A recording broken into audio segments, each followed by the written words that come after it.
Ion channels are transmembrane proteins, meaning they span the entire lipid bilayer of the cell membrane. Their main job is to allow ions to move across the membrane, something the lipid bilayer itself can't do because it repels charged particles. These channels step in to make that possible.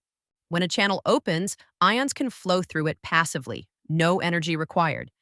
They simply follow their electrochemical gradients, moving from areas of high concentration to low. And they do this incredibly fast. Up to 10 million ions can pass through a single channel every second. Most ion channels are very specific, designed to allow only certain ions like sodium, potassium, calcium, or chloride to pass through.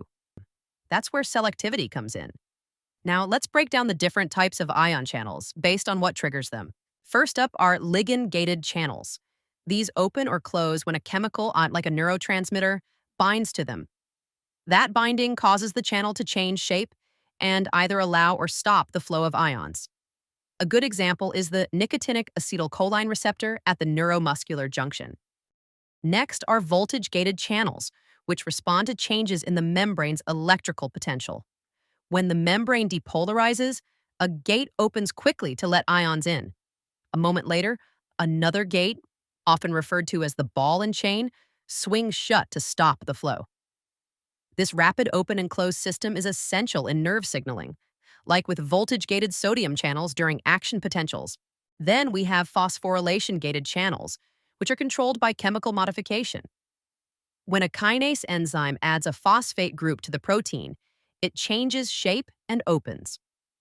One example is the CFTR chloride channel, which plays a role in cystic fibrosis and is regulated by pKa phosphorylation.